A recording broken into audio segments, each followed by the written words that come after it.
여러분은 혹시 세상에서 가장 은밀하게 움직이는 돈의 흐름을 본 적 있습니까? 겉으로는 존재조차 알 수 없지만 뒤에서는 나라의 운명을 바꾸고 심지어 전 세계를 뒤흔드는 자금. 오늘 이야기의 주인공은 바로 그런 자금의 그림자를 목격하고 결국 목숨을 걸고 세상에 알리기로 한 남자의 이야기입니다. 평범한 서류 한 장이 어떻게 국제 정세를 뒤집어 놓을 수 있는지 함께 끝까지 지켜봐 주시기 바랍니다. 주인공 민호는 40대 중반의 국제금융조사관이었습니다. 평범하게 보이는 그는 사실 각국의 은행 간 불법 자금 흐름을 추적하는 일을 맡고 있었지요. 오랜 세월 숫자와 씨름하며 살아왔지만 이번에 그가 발견한 거래 기록은 이전과 차원이 달랐습니다. 수십 개의 페이퍼 컴퍼니, 익명 계좌, 그리고 정체불명의 송금 내역이 얽혀 있었고 금액은 상상을 초월하는 수십억 달러에 달했습니다. 민호는 직감했습니다. 이건 단순한 돈 세탁이 아니야. 무언가 거대한 비밀이 숨어 있다. 더 깊이 파헤치자 충격적인 실체가 드러났습니다. 돈의 끝은 특정 권력 핵심부와 연결되어 있었고 이는 한 나라 내부의 문제를 넘어서 국제 제재와도 직결되는 사안이었습니다. 문제는 이 사실을 아는 순간 민호 자신이 거대한 표적이 되어버렸다는 점이었습니다. 누군가는 그를 감시하고 있었고 그의 통화 기록과 이메일이 삭제되거나 변조되기 시작했습니다. 어느 날 밤 귀가하던 길에 그는 낯선 검은 차량이 집 앞에 서 있는 것을 목격했습니다. 그 순간 민호는 깨달았습니다. 이제부터 나의 삶은 더 이상 예전과 같지 않을 것이다. 그의 양심과 두려움은 매일 치열하게 싸웠습니다. 이 사실을 세상에 알리면 목숨을 잃을 수도 있었습니다. 그러나 침묵한다면 그는 평생 자신을 용서하지 못할 것입니다. 민호는 고민 끝에 단 한 명 믿을 수 있는 옛 동료에게만 일부 자료를 맡겼습니다. 그리고 조용히 다짐했습니다. 나는 끝까지 간다. 설령 이 길이 파멸이라 해도 진실을 묻을 수는 없다. 민호가 자료를 확보한 지 며칠 후 그의 일상은 완전히 무너져 내리기 시작했습니다. 아침에 눈을 뜨면 휴대폰이 꺼져 있었고 컴퓨터는 알 수 없는 오류로 작동을 멈추곤 했습니다. 처음에는 단순한 기술적 문제라 여겼지만 반복될수록 그는 직감했습니다. 누군가가 그의 모든 흔적을 추적하고 있다는 사실을. 그날 저녁 민호는 익숙한 카페로 발걸음을 옮겼습니다. 늘 한적한 자리에서 커피를 마시며 자료를 정리하던 공간이었지만 유리창 너머로 보이는 낯선 남성 두 명이 시선을 피하지 않고 자신을 똑바로 바라보고 있었습니다. 검은 정장 차림, 귀 속에 무전기를 꽂은 모습. 민호는 순간 심장이 얼어붙는 듯 했습니다. 그는 서둘러 자리를 박차고 나와 골목길로 몸을 숨겼습니다. 그러나 뒤따르는 발걸음은 점점 가까워졌습니다. 민호 씨, 도망쳐봤자 소용없습니다. 뒤에서 들려오는 낮은 목소리. 그 목소리에는 위협과 조롱이 섞여 있었습니다. 극적으로 빠져나온 그는 곧장 옛 동료 지훈을 찾아갔습니다. 지훈은 한때 함께 일하던 금융 분석가였고 지금은 민간 싱크탱크에서 일하고 있었습니다. 민호는 그에게 일부 자료를 넘기며 낮은 목소리로 말했습니다. 혹시 내가 무슨 일을 당하더라도 이걸 절대 세상 밖으로 내보내야 한다. 그렇지 않으면 이 나라만이 아니라 주변 국가들까지 흔들릴 거야. 지훈은 처음엔 믿지 못하는 눈치였지만 자료 속에 담긴 숫자와 계좌 내역을 확인하자 표정이 완전히 굳어졌습니다. 이건 그냥 불법 자금이 아니잖아. 특정 세력이 국가 경제를 좌지우지하는 증거야. 그래, 그리고 이 돈이 어디로 흘러들어가는지 알면 더 충격적일 거야. 며칠 뒤 민호는 충격적인 소식을 접하게 되었습니다. 자신이 맡겼던 자료 일부가 이미 누군가에게 넘어갔다는 것이었습니다. 그리고 의심은 곧 지훈에게로 향했습니다. 오랜 동료였지만 그는 엄청난 돈의 유혹을 뿌리치지 못했을지도 몰랐습니다. 믿음과 배신 사이에서 민호의 가슴은 갈기갈기 찢어졌습니다. 그날 밤 민호는 낯선 번호로 전화를 받았습니다. 민호 씨, 아직 기회가 있습니다. 자료를 모두 넘기면 당신과 가족은 안전할 겁니다. 굳이 정의를 위해 목숨을 버릴 필요는 없잖아요. 목소리는 부드럽게 들렸지만 그 이면에는 차가운 위협이 담겨 있었습니다. 민호는 잠시 흔들렸습니다. 하지만 곧 아버지가 했던 말씀이 떠올랐습니다. 사람은 언젠가 죽는다. 그러나 어떻게 살다 가느냐가 중요하다. 그는 전화를 끊으며 스스로에게 속삭였습니다. 나는 결코 물러서지 않는다. 그러나 그 결심의 대가가 곧 닥쳐왔습니다.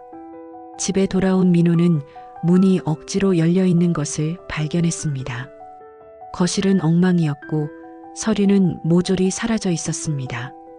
다행히 그는 중요한 원본 자료를 다른 안전한 장소에 보관해 두었지만 누군가가 언제든 자신을 노리고 있다는 공포는 이제 현실이 되어버렸습니다. 민호는 결국 도피를 결심했습니다.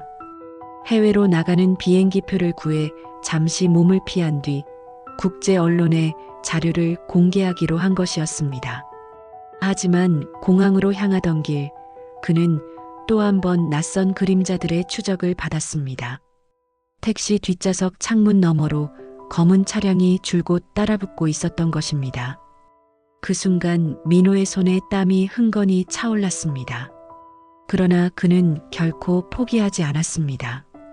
이 싸움은 이제 나 혼자가 아니야. 세상을 위해 반드시 끝까지 가야 해. 민호는 더 이상 물러설 곳이 없었습니다. 이미 정체 모를 세력에게 가족의 안전까지 위협받은 이상 자료를 세상 밖으로 내보내는 것만이 유일한 길이었습니다. 하지만 그것은 곧 스스로를 거대한 표적 위에 올려놓는 선택이기도 했습니다. 그는 해외로 도피하려던 계획을 수정했습니다. 무작정 달아나는 대신 오히려 세상의 중심으로 뛰어들기로 한 것이었습니다. 민호는 비밀리에 국제 언론과 접촉을 시도했습니다. 여러 번의 시도 끝에 그는 결국 한 글로벌 언론사의 특파원인 안드레아스와 연결될 수 있었습니다. 안드레아스는 이미 오랫동안 의문의 자금 흐름을 추적해온 기자였고 민호의 자료가 퍼즐의 마지막 조각이 될 수 있음을 직감했습니다. 두 사람은 비밀리에 호텔 한 객실에서 만났습니다. 방 안은 커튼으로 완전히 가려져 있었고 휴대폰은 모두 전원 차단된 상태였습니다. 민호는 떨리는 손으로 가방을 열어 자료를 꺼냈습니다. 수십 장의 문서, 암호화된 USB, 그리고 계좌 추적 기록. 안드레아스는 그것들을 살펴보며 입을 다물지 못했습니다. 이건 단순한 비자금이 아닙니다. 국제 제재를 회피하고 무기 거래와도 연결된 거대한 돈줄이에요. 민호는 고개를 끄덕였습니다. 그래서 위험한 겁니다. 이걸 알게 된 순간부터 난 이미 죽은 목숨이나 다름없습니다. 안드레아스는 신중하게 답했습니다. 우린 이걸 전 세계에 동시에 터뜨려야 합니다. 한 나라만이 아니라 국제사회 전체가 움직이게 만들어야 합니다. 그 순간 갑작스러운 노크 소리가 들려왔습니다. 두 사람은 동시에 긴장했습니다. 호텔 직원이라기엔 어딘가 무거운 기운이 느껴졌습니다. 민호는 급히 자료를 다시 가방에 집어넣고 욕실 천장 배기구에 임시로 숨겨두었습니다. 그리고 문을 열자 검은 양복 차림의 남성 두 명이 서 있었습니다. 객실 점검입니다. 순간 민호와 안드레아스는 서로의 눈을 마주쳤습니다. 그리고 아무 말 없이 자연스럽게 대화를 이어갔습니다. 다행히 그들은 방을 대충 훑어본 뒤 나갔지만 두 사람은 이제 시간과의 싸움에 돌입했음을 직감했습니다. 며칠 뒤 안드레아스는 국제기자 네트워크를 통해 폭로 준비를 시작했습니다. 그러나 그 과정에서 믿었던 한 매체 내부 인물이 정보를 빼돌려 세력 측에 넘겼습니다. 이로 인해 민호는 또다시 심각한 위기에 빠졌습니다. 한밤중 그는 은신처에서 기습을 당했습니다. 다행히 가까스로 빠져나왔지만 그 과정에서 팔에 큰 상처를 입었습니다. 피투성이가 된 채 골목을 헤매던 민호는 우연히 한 젊은 의사 라임을 만나 도움을 받았습니다. 라임은 위험을 감수하고 그를 치료해 주었고 잠시 동안 몸을 숨길 수 있는 공간을 제공했습니다. 그 짧은 시간 동안 민호는 처음으로 마음을 털어놓았습니다. 사실 난 그냥 평범한 조사관이었어. 하지만 이제는 멈출 수 없게 되었어. 만약 이 싸움에서 내가 쓰러진다면 남은 세상이 조금이라도 깨끗해질까? 라임은 잠시 침묵하다가 말했습니다. 당신이 아니면 아무도 하지 못할 겁니다. 누군가는 이 진실을 밝혀야 하고 그게 당신 몫이라면 저는 도울 거예요. 라임의 말은 민호에게 새로운 힘이 되었습니다. 그러나 이 과정에서 충격적인 반전이 드러났습니다. 자료 속 한 장의 문서에서 민호는 자신도 전혀 예상치 못했던 이름을 발견했습니다. 바로 그의 옛 동료 지훈의 이름이었습니다. 지훈은 단순히 배신자가 아니라 애초부터 이 거대한 비자금 네트워크의 내부 인물이었던 것이었습니다. 민호는 분노와 절망에 몸을 떨었습니다. 수십 년간 믿어온 친구가 결국 자신을 죽음의 길로 몰아넣은 배우였다는 사실. 하지만 동시에 그는 알았습니다. 이제 이 싸움은 단순히 정의와 불의의 문제가 아니라 자신과 지훈 사이의 숙명이 된 것임을 민호는 다시 다짐했습니다. 그래, 이제는 끝을 봐야 한다. 숨지 않고 도망치지 않고 마지막까지 싸우겠다. 민호는 더 이상 지체할 시간이 없음을 직감했습니다. 지훈의 배신이 확실해진 이상 언제 어디서든 목숨을 잃을 수 있었습니다.